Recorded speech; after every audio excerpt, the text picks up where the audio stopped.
Hello hi అండి అందరికీ. ఈరోజైతే బీట్రూట్ తాలింపు చేయబోతున్నాను. సింపుల్గా టేస్టీగా ఉంటుంది. దానికి వచ్చేసి నేను 3/4 కేజీ బీట్రూట్ తీసుకున్నాను. 3/4 కేజీ బీట్రూట్ అయితే తీసేసుకున్నాను. దీన్ని పైనంతా మనం లేయర్ ఈ పొట్టంతా తీసేసుకొని సన్న ముక్కలుగా కట్ చేసి పెట్టుకొని తర్వాత నేను ఆయిల్లోనే ఫ్రై చేస్తాను. ఎలా చేస్తానో ఒకసారి చూపిస్తాను చూడండి.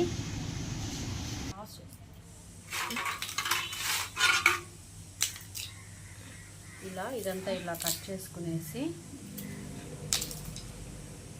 ఇలా పైన పొట్టు వరకే చాక్తో తీసుకున్నామంటే కొంచెం లోతుగా అంతా వచ్చేస్తుంది. ఇదైతే పైన మనకు పొట్టంతా నీట్గా ఇలా తీసేసుకొని ముక్కలు కట్ చేసి పెట్టుకునేయాలి.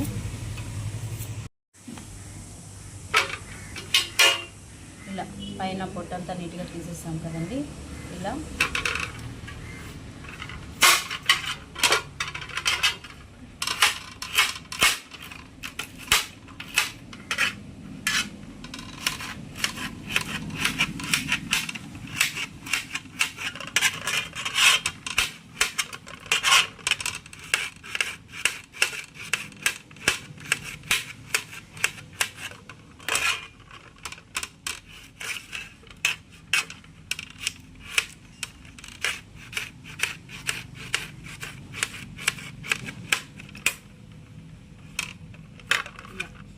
సన్న ముక్కలుగా కట్ చేసి పెట్టుకోవాలి. కట్ చేసుకొని ఒక్కసారి వాష్ చేసేసి ఇంకా మనం డీప్ ఆయిల్లో ఫ్రై చేసేసుకోవడము. ఇలా సన్నగా కట్ చేసుకోవాలి. చూడండి, బీట్రూట్ అయితే ఇలా కట్ చేసేసుకున్నాను నీట్గా. ఇప్పుడు దీన్ని ఒక్కసారి మనం వాష్ చేసేసుకొని ఫ్రై చేసేసుకుందాం.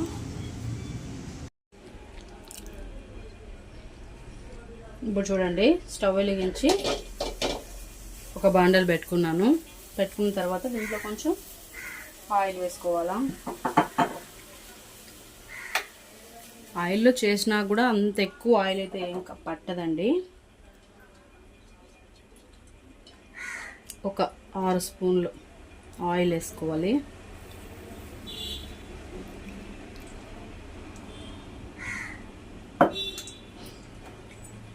ఆయిల్ హీట్ అయ్యాక కొద్దిగా ఆవాలు, ఒక స్పూన్ అంతా ఉద్దిపప్పు,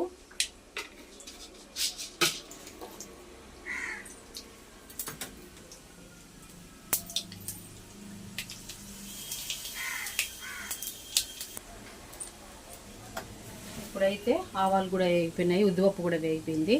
ఇప్పుడు ఇంకొక స్పూన్ అంతా పచ్చెనగపప్పు,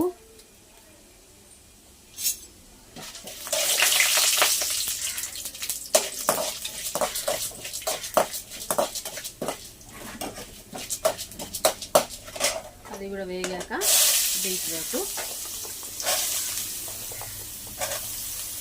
ఒక్కసారి కడిగేసి వేసుకోవాలండి.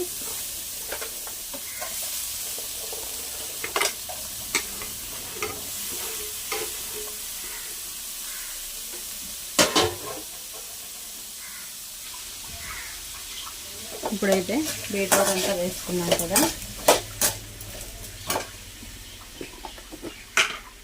దీంట్లోనే ఒక స్పూను సాల్ట్,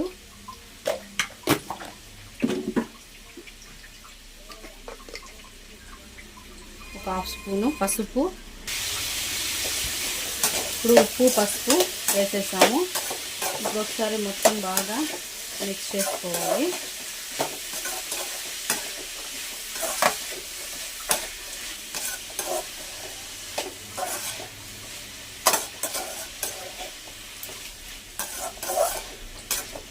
ఒకసారి మొత్తం కలిపేసి ఇప్పుడైతే కొద్దిగా లో ఫ్లేమ్లో పెట్టుకొనేసి మనం వేయించుకోవాలి, లేకపోతే మాడిపోతుంది బీట్రూట్ అనేది. కొంచెం ఒక లో ఫ్లేమ్లో పెట్టుకొని వేయించుకోవాలి.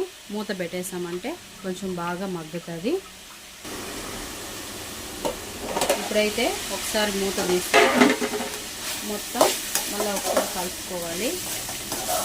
ఇలా ఒక 2-3 మినిట్స్ ఒకసారి అట్లా కలుపుతూ ఉంటే మాడుకుంటూ ఉంటుంది. అందుకనేసి ఒక 2-3 మినిట్స్ అప్పటికి ఒక్కొక్కసారి కలుపుకుంటూ ఉండాలి.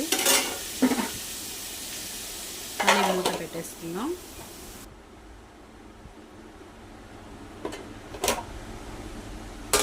చూడండి బాగా అయితే మగ్గిపోయింది కాయంతా.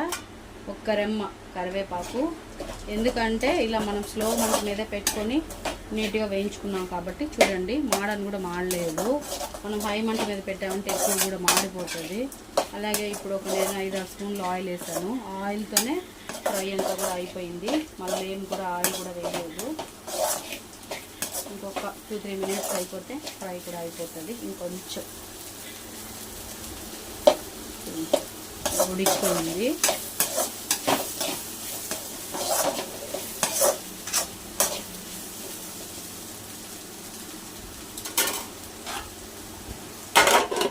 ఇంకొక 2 మినిట్స్ అయితే రెడీ అయిపోతుంది ఫ్రై అయితే. కొంచెం స్లో మంట మీద పెట్టుకుందాం.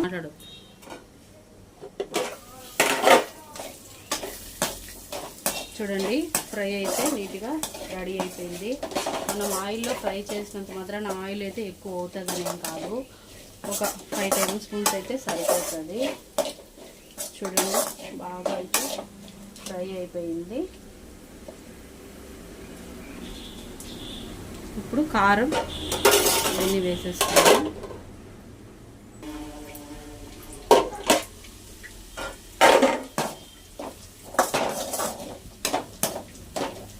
ఇప్పుడు వచ్చేసి దీంట్లోకి కారం వేసేసుకుందాం.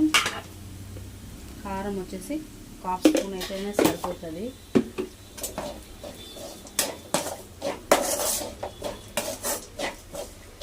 ఇలా కారం వేసాక